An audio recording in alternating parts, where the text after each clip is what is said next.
Hi everyone, welcome back to the Remnant Christian Book Reading.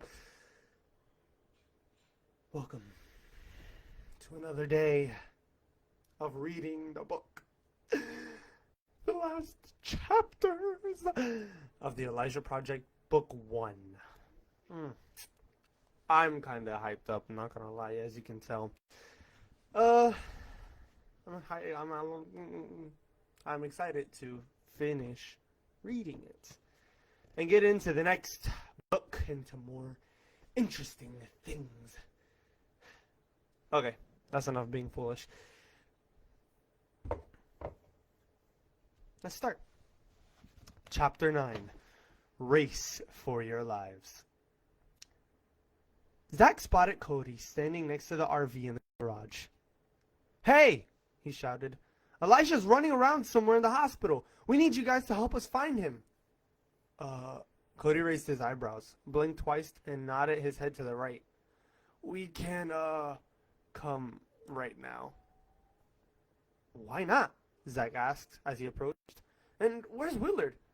Cody did the same weird eyebrow raising, blinking, and nodding. "We're working on the RV." Zach frowned. "Why do you keep blinking like that?" "I'm not blinking," Cody said as he blinked, raised his eyebrows, and nodded to the right. "You're blinking right now. What's the matter with you?" "What's the matter?" the big guy who had been chasing them said as he stepped out from behind the RV. In his hand, he held a gun, pointed at Cody. "Why didn't you say something?" Zach asked Cody. "Or try to signal me. And what was with all the blinking and nodding?" Cody shook his head in dismay. "That was me signaling to you." "Oh," Zach said, suddenly feeling anything but smart. "So, your brother's in the hospital and your sister's looking for him?" the big man asked as he flipped open his cell phone. "What?" Zach exclaimed. "Where'd you get that idea?" Unfortunately, the only thing Zach was worse at than understanding blinking and nodding signals was his ability to act. And even though the big guy wasn't the brightest candle on the cake, he saw through it in a second. He pushed a number on his cell phone. After a moment, he spoke into it.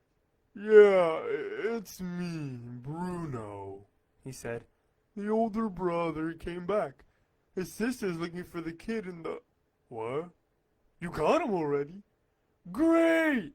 Yeah, we'll, wait right here." Zach and Cody exchanged nervous looks as the big man hung up and flashed them a menacing grin.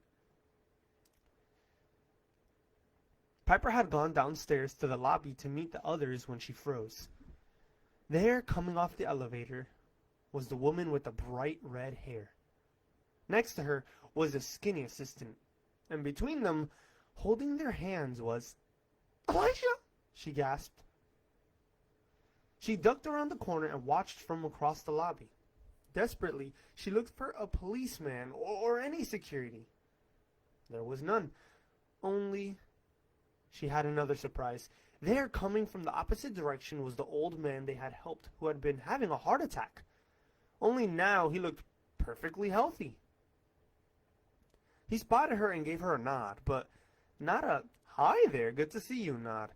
No, this was more like an insider's nod.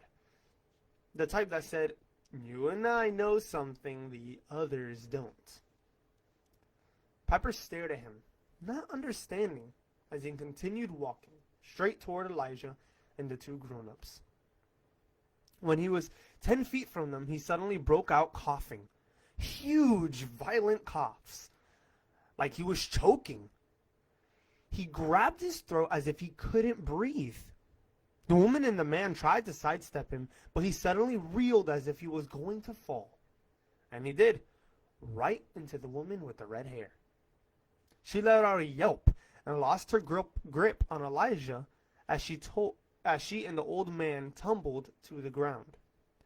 Her assistant tried to grab the boy, but the old man went into another coughing spasm and threw himself onto the assistant.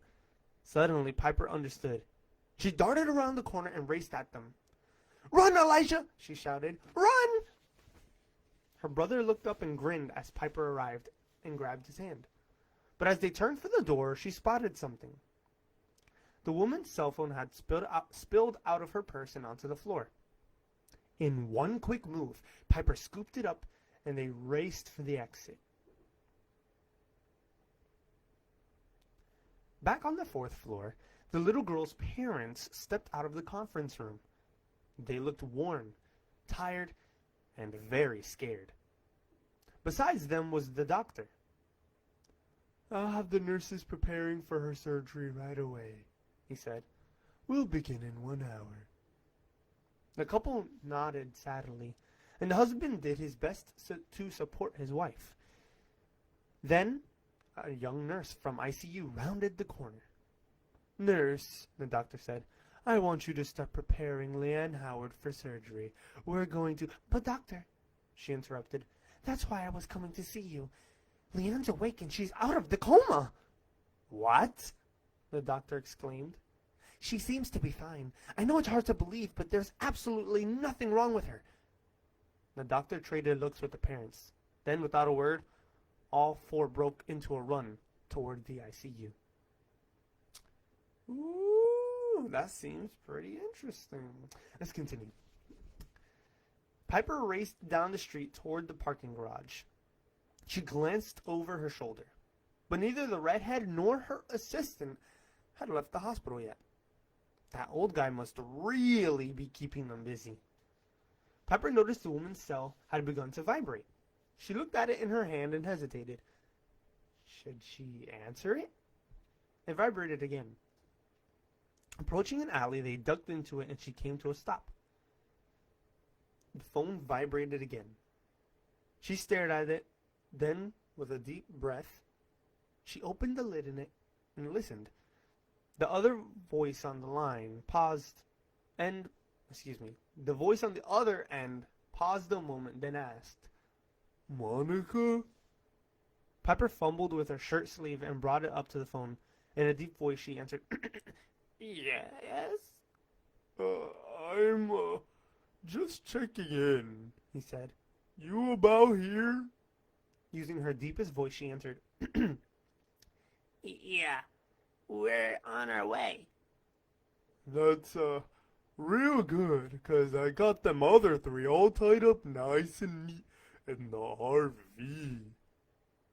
Piper's mind raced. They found the RV! They tied up Zach, Cody, and Willard? Now what? Where could she go? How could she help them? And what should she say? Fortunately, the guy on the phone saved her the trouble.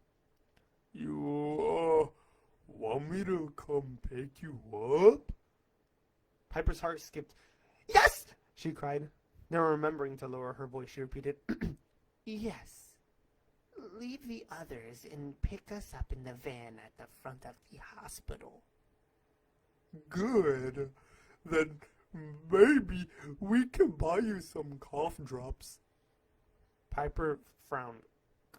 "Cough drops?" "For your voice, it sounds like you're getting a cold." Yes," Piper said, then gave a couple coughs for good measure.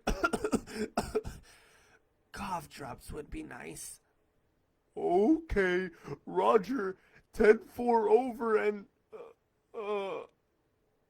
out," Piper suggested. "Yeah, and out," he giggled. Piper pushed the end button and leaned against the wall with a huge sigh. Reaching down for Elijah's hand, she poked her head back out of the alley to check for the redhead. And then she turned and started for the parking garage. 30 seconds later, she arrived at the entrance only to hear a car racing down the ramp.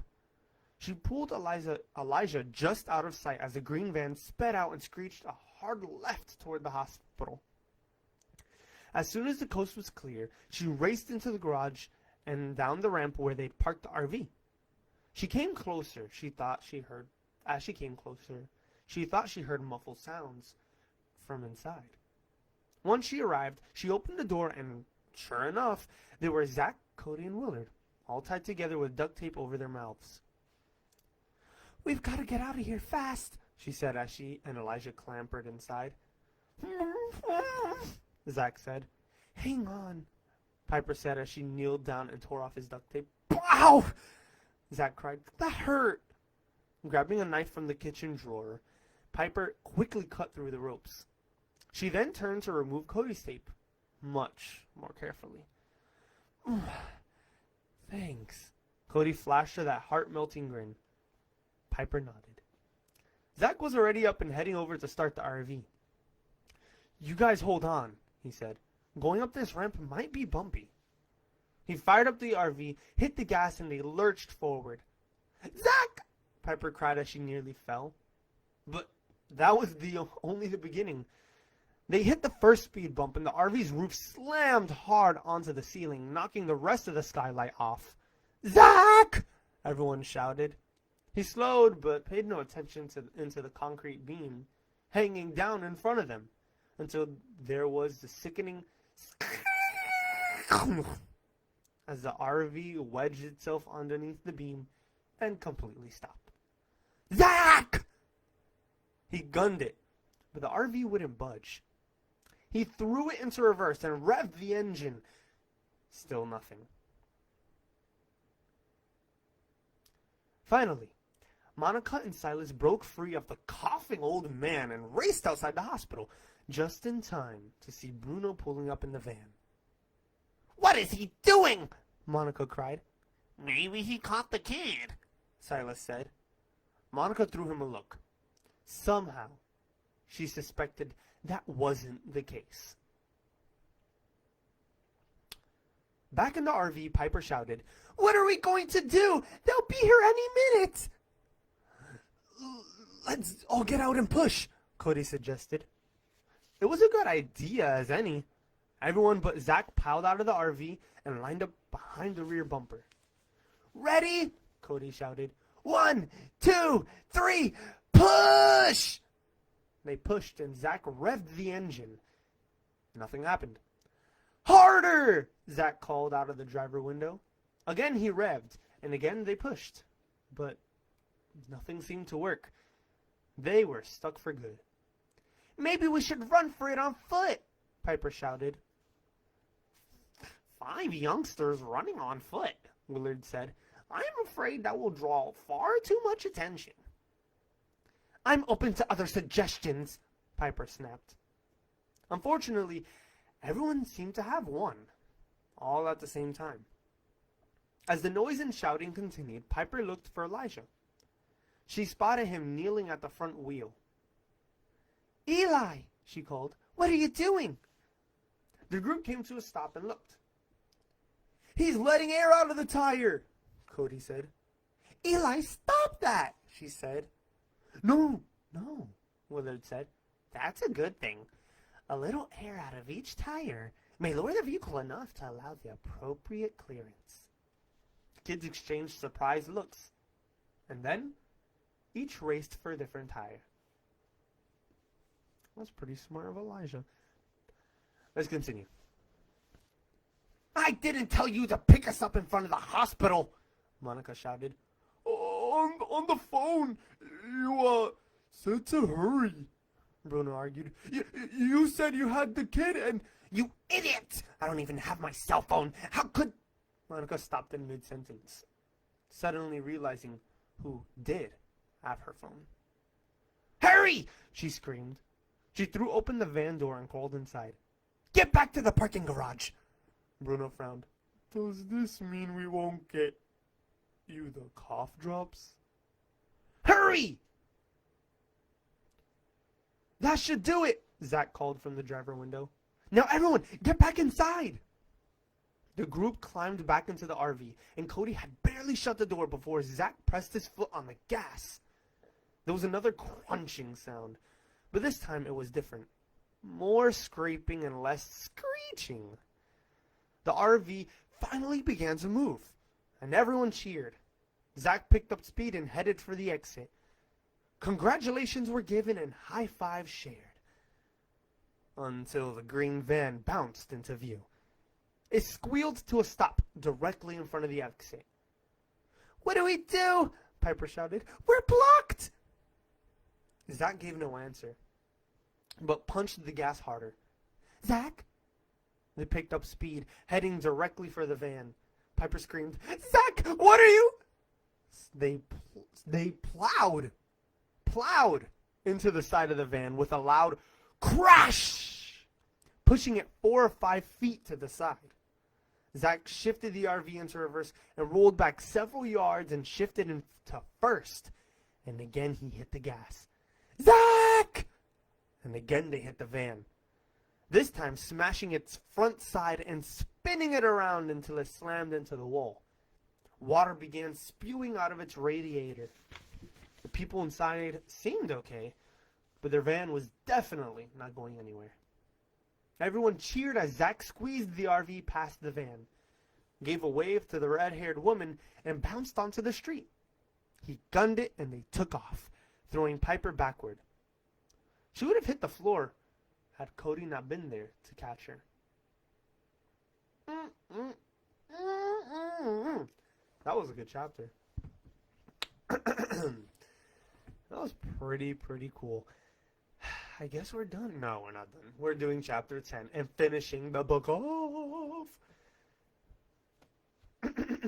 So, with that, chapter 10, we will be wrapping up. If you could see the paper, the name of the chapter is Wrapping Up. See what I did there? Anyway. Once they were far enough away, Zach pulled into a gas station to put air back into the tires. I'll take care of it, Cody said as he hopped out of the side door. Piper leaned back in her seat. It had been a long, hard day that had taken its toll on everyone. Well, everyone but Eli. He just sat there beside her, humming away like everything was peachy keen. But it wasn't. Not by a long shot. Hey, Willard, Zach called from up front. Any look on that computer yet? Yes, I believe so, Willard said as he stared at his handheld device. Piper looked over to him. What are you doing? I gave him our email address, Zach said. I wanted him to see if we got anything from Mom or Dad. And the answer is affirmative, Willard said. It appears you have 2 messages. Piper sat up in excitement. 2 messages? Yes, that is correct. It appears to have come from an organization entitled The Organization. The Organization? Piper asked. Who are they? What does it say? What do they want? Probably just spam mail, Zach called back. Willard snorted. With my latest in software technology, highly improbable. What do they say? Piper asked. Patience, child, patience. He took a moment, cleared his throat, and finally read the message. Dear kids, we are fine. We will contact you soon. Don't try to find us. It's too dangerous. Don't send any messages that reveal your location. They may be checking our mail. They? Piper asked. Who's they?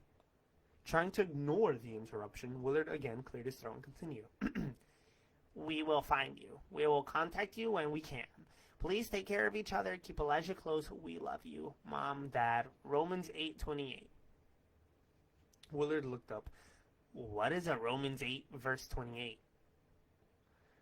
It's a Bible verse, Zach explained. Mom and Dad always end their messages with some Bible quote. But what are they saying? That we're just supposed to go on like this? There was a moment of silence, broken only when Cody opened the door and climbed back inside. All set to go, he said. Right, Piper nodded. But where? Say what? Zach explained. We can take you and Willard back home, but what are we supposed to do? Well, what about the other message? Piper asked Willard. You said there were 2? Willard scrolled down to the second message. Once again, he cleared his throat and read. Dear kids, disregard previous message. Need help. Being held at compound in mountains. Come for us Make sure Elijah is with you. Directions are below, Mom and Dad. With a heavy sigh, Zach turned forward in the driver's seat, reached for the key, and started up the RV. What are you doing? Piper demanded. Mom and Dad need our help, he called back as they pulled from the station. Piper frowned. Yeah, but... But what? Cody asked. That second message doesn't even sound like Mom and Dad. Willard added. And there is no Bible reference like you say they always include. Silence stole over the RV.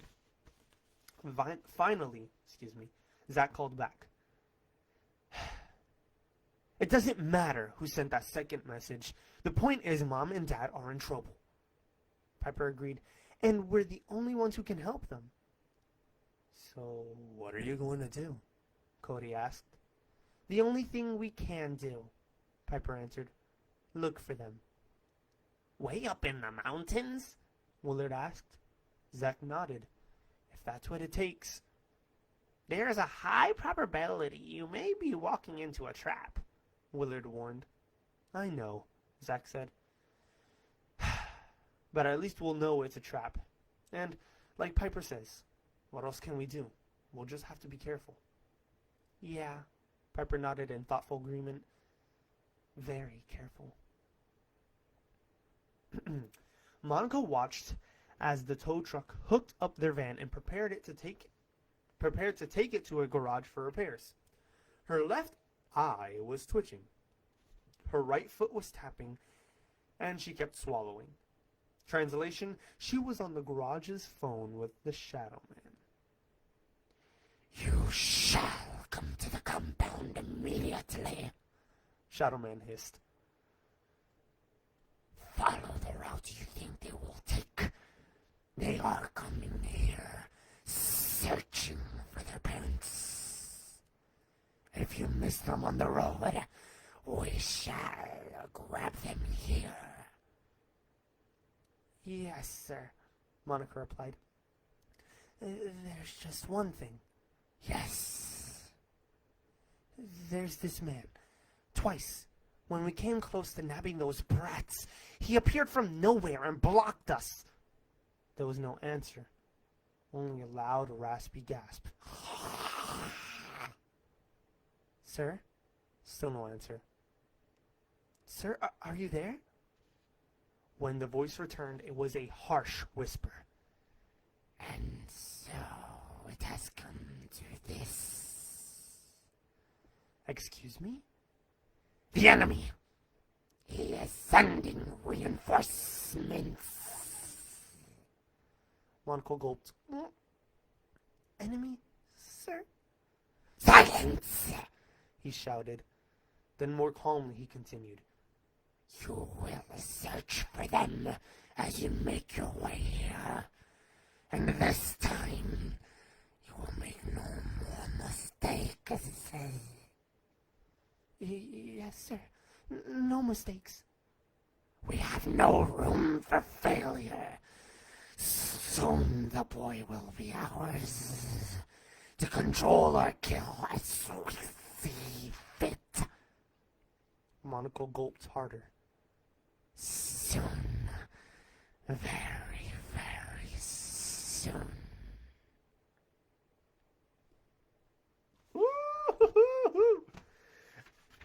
That was the end of book 1. Woo weef.